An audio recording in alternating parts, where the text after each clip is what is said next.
तथागत ने मानव को बांधा नहीं, मुक्त किया है।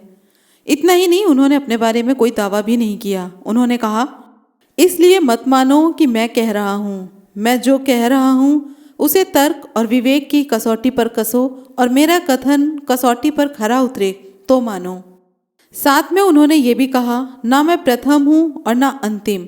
मेरे पहले भी कई बुद्ध हुए और मेरे बाद भी कई बुद्ध होंगे। जय भीम, नमो बुद्धाय। मानव की विकास यात्रा बहुत लंबी रही है। ज्ञान विज्ञान में आश्चर्यजनक उन्नति करने वाला वर्तमान मानव कभी पत्थर युग में पशुवत जीवन जीता था। आहार, निद्रा, भय और मैथुन में वह पशुओं से कुछ ही अंशों में बेहतर था। धीरे धीरे वह सभ्यता के सोपान चढ़ता गया, पशुचारण, कृषि उद्योग और फिर उसने अंतरिक्ष युग में प्रवेश किया। इस विकास के साथ ही कई मानव मूल्यों का भी विकास हुआ। इन मूल्यों ने आदमी को इंसान बनने का आधार दिया। वर्तमान युग में स्वतंत्रता, समानता और बंधुत्व चरम मानवीय आदर्शों के रूप में विश्व मानव के सामने आए। ये आदर्श ही हैं, उपलब्धियां नहीं हैं।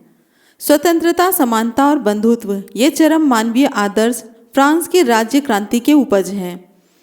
ऐसी गलत मान्यता विश्व भर के बुद्धिजीवियों की रही है। इस हकीकत के साथ ही एक हकीकत और है जो इस भारत भूमि पर हजारों वर्ष पहले साकार हुई थी। भारत भूमि पर तथागत गौतम बुद्ध का जन्म और उनके द्वारा बौद्ध धर्म का प्रतिपादन विश्व के इतिहास की बहुत बड़ी घटना थी। तथागत गौतम बुद्ध कई मामलों में अन्य धर्म प्रचारकों से अलग थे। उन्होंने अन्य धर्म प्रचारकों की तरह यह नहीं कहा कि उनका धर्म अन्य धर्मों से श्रेष्ठ है, इसलिए सबको उसका अनुसरण करना चाहिए। इसके विपरीत उन्होंने कहा कि इसलिए मत मानो कि मैं कह रहा हूँ। मैं जो कह रहा हूँ उसे तर्क और विवेक की कसौटी पर कसो और मेरा कथन कसौटी पर खरा उतरे तो मानो। इस प्रकार तथागत ने मानव को बांधा नहीं बल्कि मुक्त किया है। इतना ही नहीं, उन्होंने अपने बारे में और भी कोई दावा नहीं किया। उन्होंने कहा, ना मैं प्रथम हूँ और ना ही मैं अंतिम हूँ। मेरे पहले भी कई बुद्ध हुए और मेरे बाद भी कई बुद्ध होंगे। अन्य धर्मों में आत्मा, परमात्मा, परलोक, कर्मकांड, पूजा पाठ आदि को महत्व दिया गया है। मानवता को गौण स्थान दिया गया है। इस कारण धर्म को लेकर विश्व में सर्वाधिक रक्तपात हुआ है। इसके विपरीत बौद्ध धर्म में प्रज्ञा, शील, करुणा, विवेक, समता, न्याय, समाधि और मुदिता जैसे मानवीय गुणों को महत्व दिया गया है। बौद्ध उपासकों के लिए पंचशील का पालन आवश्यक है। मानव के लिए इस प्रकार की आचार संहिता किसी धर्म संस्थापक ने बनाई हो और करोड़ों लोगों ने उसे आचार संहिता का पालन किया हो। बौद्ध धर्म विश्व का एकमात्र उदाहरण है। बुद्ध ने जो पंचशील निर्धारित किए वे थे प्राणी हिंसा से विरत रहना, चोरी से विरत रहना, व्यभिचार से विरत रहना, झूठ बोलने से विरत रहना तथा कच्ची पक्की शराब और नशीली वस्तुओं से विरत रहना। धर्म को हम आज तक जिस अर्थ में समझते जानते रहे हैं, उस चश्मे को थोड़ी देर उतार कर देखा जाए तो तथागत द्वारा निर्धारित पंचशील की यह आचार संहिता शिक्षा का सच्चा स्वरूप प्रस्तुत करती है। बुद्ध की शिक्षाओं से प्रभावित होकर हजारों बुद्ध भिक्षु प्रचार के लिए निकल पड़े। स्थान स्थान पर विहार, महाविहार और विश्वविद्यालय बने। बौद्ध धर्म से प्रभावित होकर सम्राट अशोक ने आज से 2000 साल पूर्व सत्य और अहिंसा का प्रचार किया। जन सुविधा के लिए सड़कें बनवाई, उनके किनारे वृक्ष लगवाए। मनुष्यों के लिए ही नहीं, पशु पक्षियों तक के लिए चिकित्सालय बनवाए गए। इस शिक्षा ने भारत में स्वर्ण काल का सृजन किया। तत्कालीन स्वर्ण काल के लिए विदेशी यात्रियों मेगस्थनीज, ह्वेनसांग, फाहियान आदि ने लिखा है कि यहाँ चोरियां नहीं होती थी, लोग घरों में ताले नहीं लगाते थे, नागरिक समृद्ध और सुखी थे, शिक्षा की सुंदर व्यवस्था थी। तथागत की संपूर्ण शिक्षाएं नैतिकता और मानवता को समर्पित थी, न कि पूजा पाठ, कर्मकांड, भाग्य, भगवान, स्वर्ग, नर्क की जगेतर संकल्पनाओं को। भारत को यदि आज भी सुखी और संपन्न बनाना है तो तत्कालीन शिक्षाओं का पाठ्यक्रम में समावेश करना आवश्यक है। स्वतंत्र भारत के संविधान में भारत के लोगों द्वारा भारत में उजले अतीत, प्रेरणाओं और स्वतंत्रता, समानता और बंधुत्व के चरम मानवीय आदर्शों से अनुप्राणित होकर प्रस्तावना में यह संकल्प किया गया, हम भारत के लोग भारत को एक संपूर्ण प्रभुत्व संपन्न समाजवादी पंथ, निरपेक्ष लोकतंत्रात्मक गणराज्य बनाने के लिए तथा उसके समस्त नागरिकों को सामाजिक, आर्थिक और राजनीतिक न्याय, विचार, अभिव्यक्ति, विश्वास, धर्म और उपासना की स्वतंत्रता, प्रतिष्ठा और अवसर की समता प्राप्त कराने के लिए तथा उसमें व्यक्ति की गरिमा और राष्ट्र की एकता, अखंडता सुनिश्चित करने वाली बंधुता बढ़ाने के लिए दृढ़ संकल्प होकर संविधान सभा में 26 नवंबर 1949 को एतत् द्वारा संविधान को अंगीकृत, अधिनियमित और आत्मार्पित करते हैं।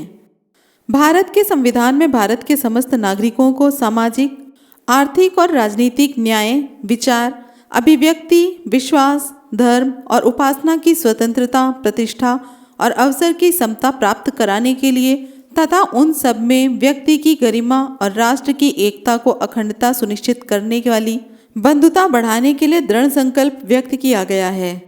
विद्या के लिए हमारे देश में कहा है, सा विद्या या मुक्तिये। विद्या वह है जो हमें मुक्त करे। ग्रंथों की बाड़बंदी में कैद करना शिक्षा का उद्देश्य नहीं हो सकता। ग्रंथ तो ग्रंथी का काम करते हैं, बांधते हैं, मुक्त नहीं करते। शिक्षा को ग्रंथों से मुक्त करना होगा। शिक्षा में मानवीय गुणों का समावेश करना होगा। भारत के ऐतिहासिक स्वर्ण युग में ऐसा ही किया गया था। तब भारत विश्व गुरु बना था। धार्मिक ग्रंथों से नहीं हुआ था, सद्गुणों के शिक्षा क्रम से हुआ था। ज्ञान विज्ञान के अध्ययन अध्यापन से हुआ था। प्रज्ञाशील, करुणा, समाधि, समता, विवेक, न्याय, सहिष्णुता आदि के गुणों का व्यक्ति में विकास करते हुए हुआ था। ज्ञान विज्ञान, कला, साहित्य, उद्योग, व्यवसाय आदि पर निरंतर शोध, लेखन, पठन पाठन, अध्यापन इस भारत भूमि पर पूर्व काल में होता था। देश विदेश से लाखों लाख विद्यार्थी यहाँ के बिहार नामी विद्यालयों में अध्ययन करते थे। नालंदा, तक्षशिला, विक्रमशिला, अवंतिका, ओदंतपुरी जैसे अनेक विश्वविद्यालय इस पुण्य धरा पर विकसित थे। सारा समाज शील पालन से व्यवस्थित था। जो जितना बड़ा होता था उसे उतने ही अधिक शील पालन करने पड़ते थे। उपासक पंचशील पालते थे तो भिक्षु को अष्टशील पालने होते थे। यह थी भारत भूमि की पारंपरिक सही शिक्षा। विहारों और विद्यालयों में लाखों की संख्या में पुस्तकें संग्रहित थी। मानवता की ये धरोहर अब अग्नि की भेंट चढ़ चुकी है। कालांतर में इस देश की पीढ़ियों को मानसिक गुलामी और अज्ञान के अंधकार में डुबोने के लिए जो कुछ किया गया वह भारत की भावी पीढ़ियों को अज्ञानी बनाने की साजिश थी। अतः यदि भारत को वैसा ही गौरवशाली भारत बनाना है तो वैसी ही मानवतावादी शिक्षा की नीति अपनानी होगी। शिक्षा शब्द का नाम आते ही जहन में एक सभ्य व्यक्तित्व का चित्र उभरता है, क्योंकि शिक्षा ही एकमात्र ऐसा साधन है जिसके द्वारा मनुष्य पूर्णता को प्राप्त करता है। शिक्षित व्यक्ति से यह अपेक्षा की जाती है कि उसका व्यवहार व विचार राष्ट्र व समाज को सही दिशा निर्देश देने वाला हो। उसमें समाज व देश के दुख दर्द, समस्याओं के सही आकलन की क्षमता है तथा उनका सही समाधान प्रस्तुत कर सकता है। शिक्षित व्यक्ति विचार शक्ति के कारण ही अन्य मनुष्यों में श्रेष्ठ माना जाता है। देश की तरक्की का मूल आधार शिक्षा ही है। स्कूलों के द्वार पर अक्सर यह लिखा मिलता है कि सीखने के लिए आओ, सेवा के लिए आओ। लेकिन शिक्षा का यह उद्देश्य कितना सफल हो पाया है, यह एक विचारणीय प्रश्न है।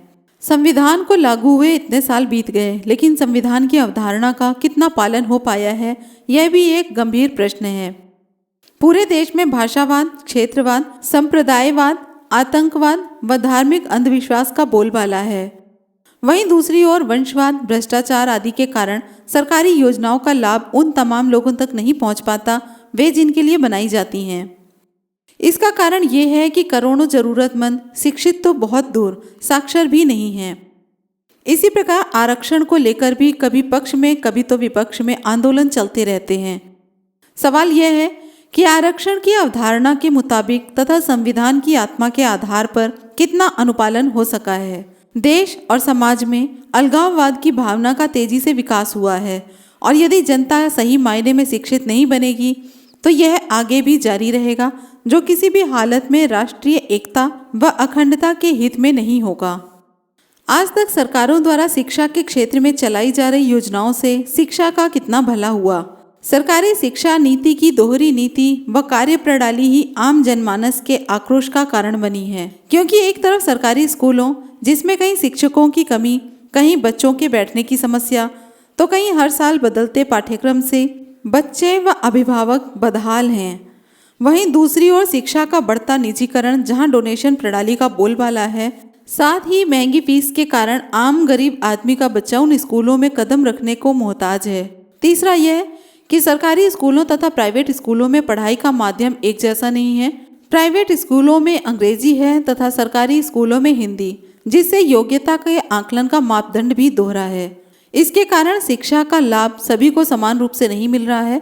फलस्वरूप अंग्रेजी माध्यम से पढ़े लिखे बच्चे आगे उच्च व कुशल तकनीकी शिक्षा के क्षेत्र में धड़ल्ले से कब्जा जमाते हैं। वहीं हिंदी माध्यम से शिक्षा प्राप्त करने वाले युवक बेरोजगारी की मार झेलने को विवश हैं, जिसके कारण निठल्ले लोगों की एक अनचाही फौज तैयार हो रही है और दूसरी ओर देश की तरक्की भी प्रभावित हो रही है। यदि उन तमाम बेरोजगार युवकों को तकनीकी शिक्षा का ज्ञान दिया जाता तो वे करोड़ों हाथ देश की तरक्की में अपना भरपूर योगदान देते। कहते हैं ना कि खाली दिमाग शैतान का घर, यानी वे बेरोजगार युवक किसी असामाजिक शक्ति के बहकावे में आकर कुछ ऐसे कदम भी उठा सकते हैं जिससे राष्ट्र व समाज का नुकसान हो सकता है। इसके लिए उत्तरदायी कौन होगा? संविधान प्रदत्त मूल कर्तव्य एवं उद्देश्यों की प्राप्ति हेतु संपूर्ण राष्ट्र की शिक्षा नीति में एकरूपता लाने के लिए शिक्षा का राष्ट्रीयकरण किया जाना चाहिए। इस दिशा में आम नागरिकों एवं सरकार को पूरे मन से पहल की आवश्यकता है। शिक्षा के उचित मानदंडों की प्राप्ति हेतु एक राष्ट्रीय शिक्षा नीति बनाए जाने एवं पूरी निष्ठा एवं ईमानदारी से लागू किया जाना चाहिए। शिक्षा संबंधी जानकारी लेकर फिर से हाजिर होंगे। जय भीम, नमो बुद्धाय।